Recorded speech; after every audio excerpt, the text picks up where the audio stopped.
जय श्री महाकाल भक्तजनों, आप सभी पर जीवन पर्यंत महाकाल की कृपा बरसती रहे। आप सभी हंसते मुस्कुराते रहे। भक्तजनों, आज हम शिव महापुराण के प्रथम अध्याय का श्रवण करेंगे। इस अध्याय में देवराज नामक ब्राह्मण होता है जो कि वैश्य वृत्ति का आदी होता है। उसे भगवान शिव के धाम में प्रवेश किस तरह प्राप्त हुआ तथा चंचालू नामक स्त्री पाप से कैसे भयभीत होने लगी, वह संसार से वैराग्य किस तरह प्राप्त होता है, यह संपूर्ण जानकारी हमें शिव महापुराण के प्रथम अध्याय में मिलती है। तो चलिए भक्तजनों, शिव महापुराण के प्रथम अध्याय का श्रवण प्रारंभ करते हैं। श्री सौनक जी ने सूत जी से प्रश्न करते हुए कहा, महाभाग सूत जी, आप धन्य हैं, परमार्थ तत्व के ज्ञाता हैं। आपने कृपा करके हम लोगों को यह बड़ी अद्भुत एवं दिव्य कथा सुनाई है। भूतल पर इस कथा के समान कल्याण का सर्वश्रेष्ठ साधन दूसरा कोई नहीं है। यह बात हमने आज आपकी कृपा से निश्चय पूर्वक समझ ली है। सूत जी, कलयुग में इस कथा के द्वारा कौन कौन से पाप शुद्ध होते हैं,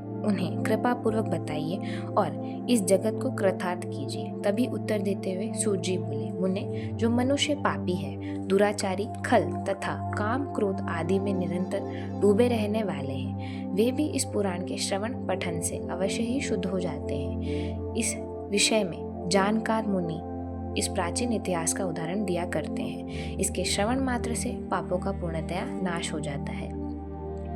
पहले की बात है, कई किरातों के नगर में एक ब्राह्मण रहता था जो ज्ञान में अत्यंत दुर्बल, दरिद्र, रस बेचने वाला तथा वैदिक धर्म से विमुख था। वह स्नान संध्या आदि कर्मों से भ्रष्ट हो गया था और वैश्य वृत्ति में तत्पर रहता था। उसका नाम था देवराज। वह अपने ऊपर विश्वास करने वाले लोगों को ठगा करता था। उसने ब्राह्मणों, क्षत्रियों, वैश्यों, शूद्रों तथा दूसरों को भी अनेक बहानों से मारकर उन सबका धन हड़प लिया था, परंतु उस पापी का थोड़ा सा भी धन कभी धर्म के काम नहीं लगा।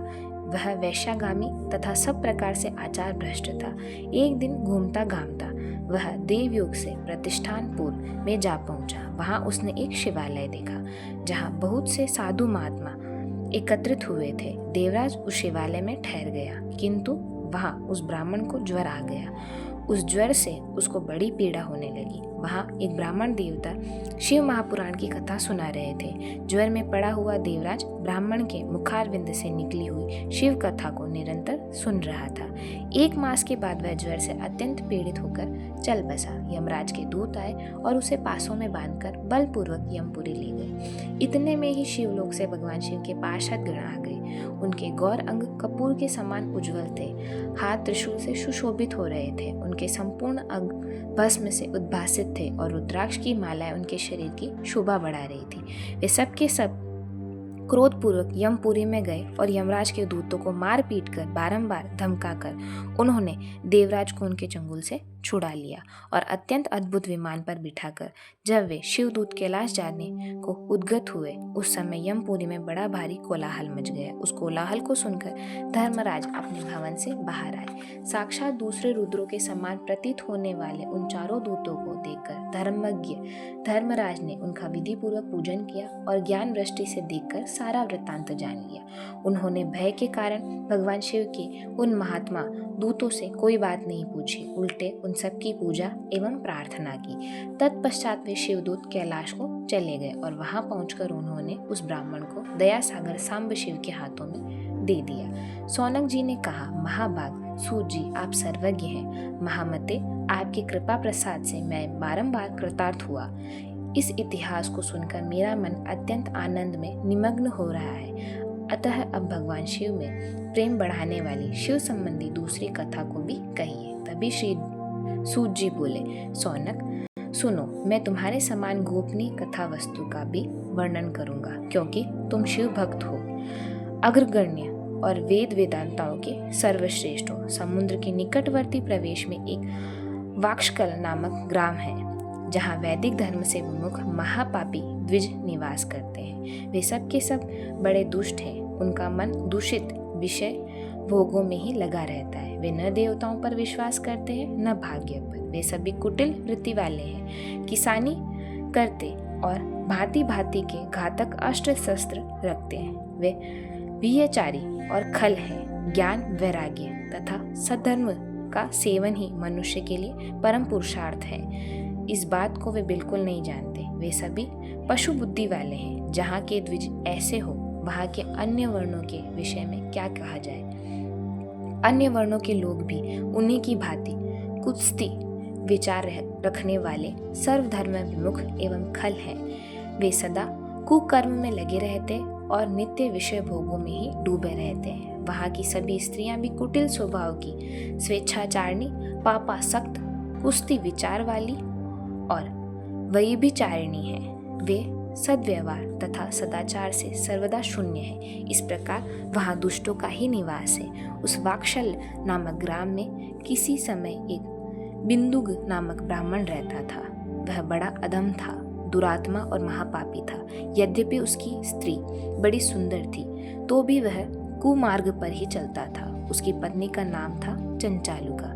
वह सदा उत्तम धर्म के पालन में लगी रहती थी, तो भी उसे छोड़कर वह दुष्ट ब्राह्मण वैश्यागामी हो गया था। इस तरह कुकर्म में लगे हुए उस बिंदुग के बहुत वर्ष व्यतीत हो गए। उसकी स्त्री चंचालुका काम से पीड़ित होने पर भी सर्वधर्म नाश के भय से क्लेश सहकर भी दीर्घकाल तक धर्म से भ्रष्ट नहीं हुई, परंतु दुराचारी पति के आचरण से प्रभावित हो आगे चलकर वह स्त्री भी दुराचारिणी हो गई। इस तरह दुराचार में डूबे हुए उन सभी मूढ़ चित्त वाले पति पत्नी का बहुत सा समय व्यर्थ बीत गया। तदंतर शूद्र जातीय वैश्य का पति बना हुआ वह दूषित बुद्धि वाला दुष्ट ब्राह्मण बिंदुग समयानुसार मृत्यु को प्राप्त हो नरक में जा पड़ा। बहुत दिनों तक नरक में दुख भोगकर वह मूढ़ बुद्धि पापी विंध्य पर्वत पर भयंकर पिशाच हुआ।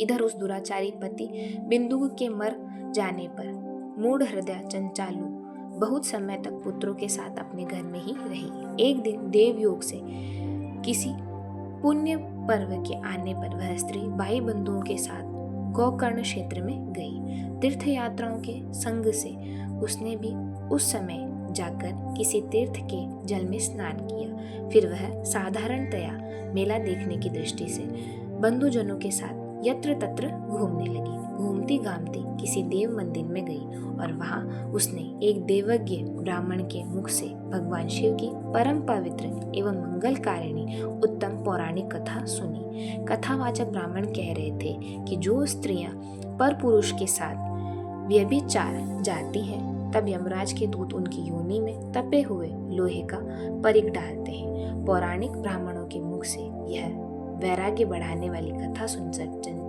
चंचालुका भय से व्याकुल हो गई और वह कांपने लगी। जब कथा समाप्त हुई और सुनने वाले सब लोग वहां से बाहर चले गए, तब वह भयभीत होकर नारी एकांत में शिव महापुराण की कथा बांटने वाले उस ब्राह्मण देवता से बोली। चंचालुका ने कहा, ब्राह्मण, मैं अपने धर्म को नहीं जानती, इसीलिए मेरे द्वारा बड़ा दुराचार हुआ है। स्वामी, मेरे ऊपर अनुपम कृपा करके आप मेरे उद्धार कीजिए। आज आपके वैराग्य रस में ओतप्रोत इस प्रवचन को सुनकर मुझे बड़ा भय लग रहा है। मैं कांप उठी हूँ और मुझे इस संसार में वैराग्य हो गया है। बस मूढ़ चित्त वाली पापिनी को धिक्कार है। मैं सर्वदा निंदा के योग्य हूँ, कुस्ती विषयों में फंसी हुई हूँ और अपने धर्म से विमुख हो गई हूँ। हाय, न जाने किस किस घोर कष्टदायक दुर्गति में मुझे पड़ना पड़ेगा और वहाँ कौन बुद्धिमान पुरुष कुमार्ग में मन लगाने वाली मुझे पापिनी का साथ देगा। मृत्यु काल में उन भयंकर यमदूतों को मैं कैसे देखूंगी? जब वे बलपूर्वक मेरे गले में फंदे डालकर मुझे बांधेंगे, तब मैं कैसे धीरज धारण कर सकूंगी? नरक में जब मेरे शरीर के टुकड़े टुकड़े किए जाएंगे, उस समय विशेष दुख देने वाली उस महायातना को मैं वहाँ कैसे सहूंगी? हाय, मैं मारी गई, मैं जल गई, मेरा हृदय विदीर्ण हो गया और मैं सब प्रकार से नष्ट हो गई, क्योंकि मैं हर तरह पाप में डूबी रही हूँ। ब्राह्मण, आप ही मेरे गुरु, आप ही माता और आप ही पिता हैं। आपकी शरण में आई हूँ, मुझ दीन अबला का आप ही उद्धार कीजिए प्रभु। तभी सूत जी ने सौनक जी से कहा। इस प्रकार खेद और वैराग्य युक्त चंचालुका ब्राह्मण देवता के दोनों चरणों में गिर पड़ी। भक्तजनों, यह था चंचालुका का पाप से भय व दया भावी स्वभाव को ग्रहण करना। चंचालुका का आगे का वृतांत हम इस वीडियो के दूसरे भाग में देखेंगे। आपको यह वीडियो कैसा लगा ज़रूर बताइएगा। वह हमारे चैनल को लाइक, सब्सक्राइब व शेयर ज़रूर करिएगा। वह कमेंट के माध्यम से इस वीडियो से जुड़ी हुई कोई भी समस्या या प्रश्न ज़रूर पूछिएगा। धन्यवाद। जय श्री महाकाल।